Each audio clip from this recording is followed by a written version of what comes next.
Hi guys, എല്ലാവർക്കും എൻ്റെ channel ഇരുചക്രയിലേക്ക് സ്വാഗതം. കുറച്ച് നാളായിട്ട് ഞാൻ വീഡിയോസ് ഇടുന്നില്ലായിരുന്നു. അതിനുള്ള പ്രത്യേകിച്ചൊരു കാരണം എന്ന് വെച്ചാൽ എൻ്റെ ഫാമിലിയിൽ എൻ്റെ പേരൻസിന് രണ്ടാൾക്കും കോവിഡ് പോസിറ്റീവായിരുന്നു.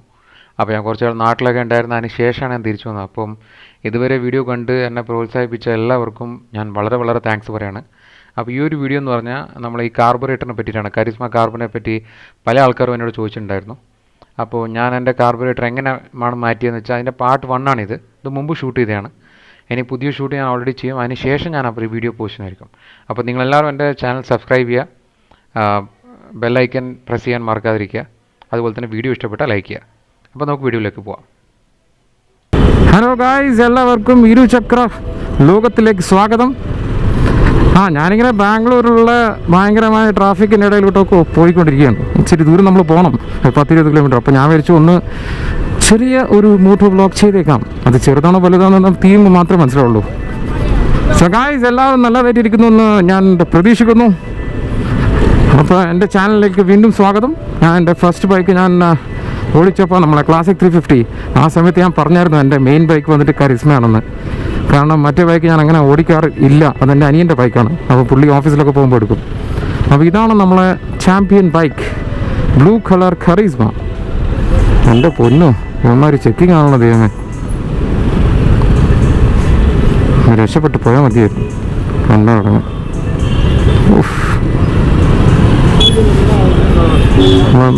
രാജമണിക്ക് പറഞ്ഞവര് നല്ല സാധനവും ചങ്കരവും എല്ലാം ഇങ്ങനെ എടുത്തിടറേ, അതുമാതിരി സ്ഥിതിയായിപ്പോവും. എൻ്റെ ദൈവമേ.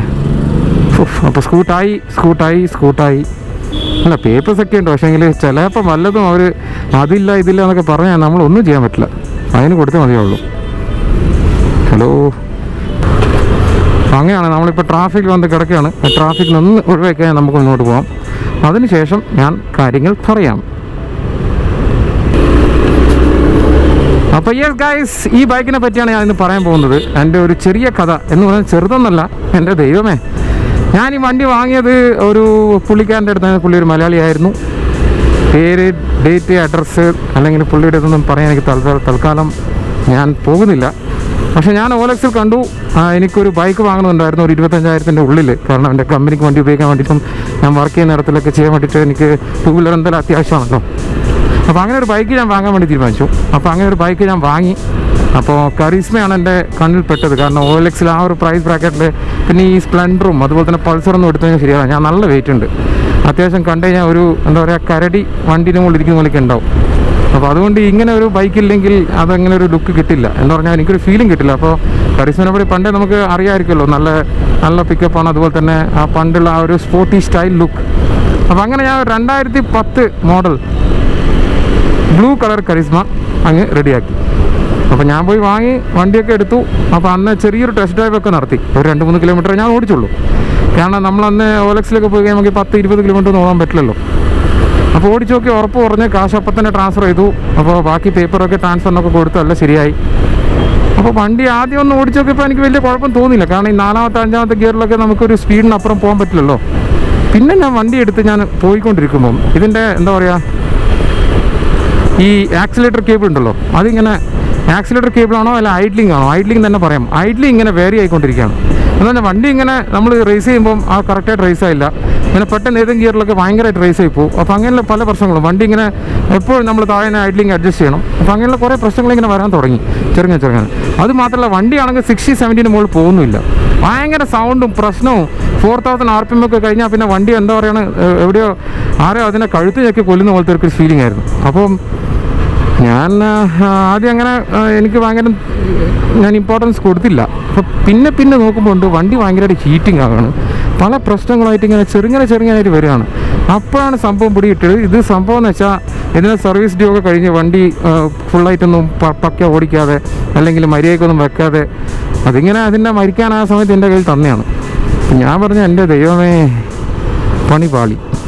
അതെ, പണി പാളിയ സ്ഥിതിയാണത്. അപ്പോൾ ഞാൻ പിന്നെ പരിപാടി തുടങ്ങി. എന്ന് പറഞ്ഞാൽ ഒരു മെക്കാനിക്കിൻ്റെ അടുത്ത് വേറെ മെക്കാനിക്കിൻ്റെ അടുത്ത് പോവുക, വേറെ മെക്കാനിക്കിൻ്റെ അടുത്ത് പിന്നെ വേറെ മെക്കാനിക്കിൻ്റെ അടുത്ത് പോവുക. അയ്യോ, ഞാനൊരു ഏകദേശം 5-6-7 മെക്കാനിക്കിൻ്റെ അടുത്തൊക്കെ പോയി ഞാൻ മൊത്തത്തിൽ. എൻ്റെ ദൈവമേ, റൂട്ടൊക്കെ മാറിപ്പോയോ? ഇല്ലല്ലോ. അങ്ങനെ ഞാൻ മെക്കാനിക്സിൻ്റെ അടുത്ത് പോയി അവസാനം 4-5 മെക്കാനിക് എടുത്ത് പോയപ്പോൾ ചിലവട്ട് പറയുന്നത് ഇതിൻ്റെ വയറിൻ്റെ ഉള്ളിൽ നമ്മൾ പിന്നെ നമ്മുടെ ആക്സിലേറ്റർ കേബിളിൻ്റെ ഉള്ളിൽ നമ്മൾ ഓയിലിംഗ് ചെയ്യണം. പിന്നെ വേറെ കൂട്ടർ പറയുന്നത് ഇതിൻ്റെ ആ പ്രശ്നമാണ് ഈ പ്രശ്നമാണ്. അപ്പോൾ ആർക്കും ഒരു പക്ക സൊല്യൂഷൻ കൊടുക്കാൻ വേണ്ടി പറ്റുന്നില്ല. ഞാനാണെങ്കിൽ ഇതിനും കൊണ്ട് ഇങ്ങനെ പെട്ടുപോയിരിക്കുകയാണ്, എന്താ ചെയ്യേണ്ടതെന്ന് അറിയാതെ. നമ്മളിങ്ങനെയല്ല റൈറ്റ് എടുക്കാൻ പറ്റുള്ളൂ.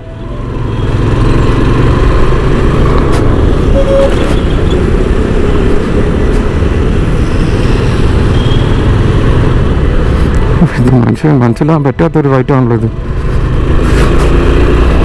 ഇമാരൊക്കെ ഇവിടുന്ന് റൈറ്റ് എടുത്ത്. ഓഹോ ശരി.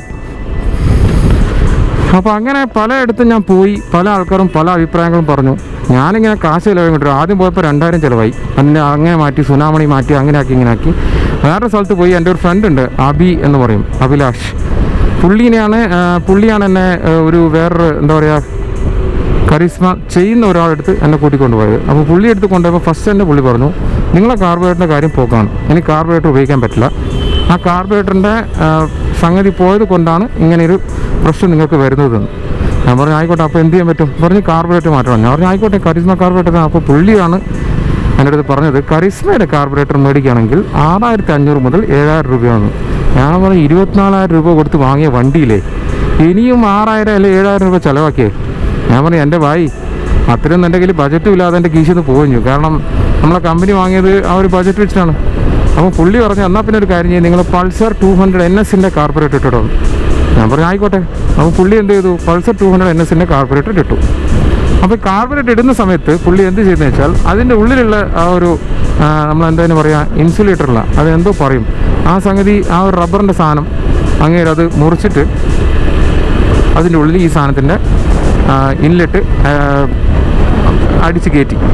അപ്പോൾ എന്ത് സംഭവിച്ചതെന്ന് വെച്ചാൽ അവിടെ ഓൾറെഡി ആ ഒരു റൗണ്ട്നെസ് പോയത് കാരണം അവിടെ ലീക്കേജ് വരാൻ തുടങ്ങി. അപ്പോൾ ഞാനിങ്ങനെ വണ്ടി ഓടിച്ചു തുടങ്ങുമ്പോൾ പിന്നെയും പ്രശ്നം വന്നുകൊണ്ടിരിക്കുകയാണ്.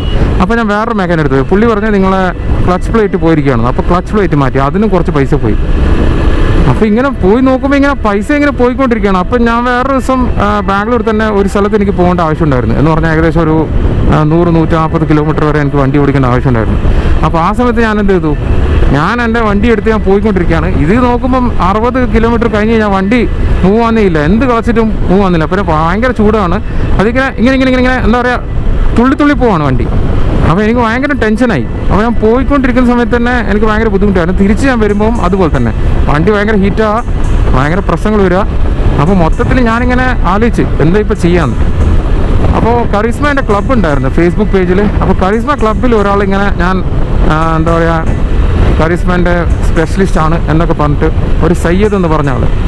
അപ്പോൾ ഞാൻ പുള്ളിയെ കോൺടാക്റ്റൊക്കെ എടുത്ത് ഞാൻ മെല്ലെ എന്താ പറയുക ആ നമ്പർ നമ്മൾ നല്ല 100 കടന്നല്ലോ, ദൈവമേ കൊള്ളാം, ഇപ്പം നല്ല സ്റ്റെബിലിറ്റി ഉണ്ട്. പണ്ടൊക്കെ എന്ന് പറഞ്ഞാൽ 60ൻ്റെ മുകളിലൊക്കെ പോയി കഴിഞ്ഞാൽ വണ്ടി ഇങ്ങനെ പടക്കും. ഇപ്പോൾ 100 ക്രോസ് ചെയ്തു. ഓക്കെ ശരി. എന്തായാലും ഇതൊക്കെ പിന്നെ നമ്മൾ എയർപോർട്ടിലേക്ക് പോകുന്ന ഹൈവേ ആണല്ലോ, അപ്പോൾ സ്പീഡ് ലിമിറ്റ് അത്ര കുറവല്ല, നോട്ട് എ പ്രോബ്ലം. അപ്പോൾ അങ്ങനെ ഞാൻ എന്താ പറയുക ആ ഇങ്ങനൊരു എന്താ പറയുക 100 കിലോമീറ്ററിൻ്റെ ഡിസ്റ്റൻസിൽ നമുക്കൊരു മിനിമം സ്പീഡ് ഇല്ലെങ്കിൽ നമുക്ക് ആ വണ്ടി ഓടിക്കുമ്പോൾ ഒരു സുഖം ഉണ്ടാവില്ല. പിന്നെ ഭയങ്കര ബുദ്ധിമുട്ടായിരുന്നു, ചൂടായിക്കൊണ്ടേ ഇരിക്കുക, അങ്ങനെയുള്ള പല പ്രശ്നങ്ങളും. RPM മുമ്പോട്ട് പോകുന്നേ ഇല്ല. ഇപ്പോഴൊക്കെ കാണുന്നില്ല 5000-6000 RPM ഒക്കെ നല്ല ഇങ്ങനെ പാല് പോലെ പോവാണ്, ഒരു പ്രശ്നമില്ല, ഒരാളെ നമുക്ക് ടെൻഷൻ അടിക്കേണ്ട ആവശ്യമില്ല. അപ്പോൾ അങ്ങനെ പുള്ളി സയ്യിദിൻ്റെ അടുത്ത് ഞാൻ കൊണ്ടുപോയി. ഇപ്പോൾ പുള്ളി പറഞ്ഞ് നിങ്ങളെ ടൈമിംഗ് ചെയിൻ കിറ്റ് മൊത്തം പോയി, അതിനി ഒന്നും ചെയ്യാൻ പറ്റണം. അപ്പോൾ ടൈമിംഗ് കിറ്റ് ചെയിൻ പുള്ളി മാറ്റാൻ വേണ്ടി പറഞ്ഞു. അപ്പോൾ അവിടെ ഏതാണ്ട് എനിക്ക് എല്ലാം കൂടി പുള്ളി ഒരു 7000 രൂപേൻ്റെ എസ്റ്റിമേറ്റ് എഴുതി തന്നു. അപ്പോൾ ഞാൻ പറഞ്ഞു ഓക്കെ ശരി, ഞാൻ ഈ കാശ് ചിലവാക്കി കഴിഞ്ഞാൽ നിങ്ങൾ ശരിയായി തരുമോ? അപ്പോൾ പുള്ളി പറഞ്ഞു നിങ്ങളെ കാർബറേറ്റർ 200 NSൻ്റെ ഇട്ടത്, നിങ്ങൾ ഇടേണ്ടത് ശരിക്കും പറഞ്ഞാൽ 220ൻ്റെ ആണെന്ന്. ഞാൻ പറഞ്ഞു ആയിക്കോട്ടെ, അപ്പോൾ പൾസർ 220ൻ്റെ കാർബറേറ്റർ ഇടാം. അപ്പോൾ അങ്ങേര് ഇതിനകത്ത് കുറച്ച് മോഡിഫിക്കേഷൻസ് ഒക്കെ ചെയ്യുന്നുണ്ട്. അപ്പോൾ എന്താണ് ചെയ്തത് നിങ്ങളൊന്ന് നോക്കിക്കോ.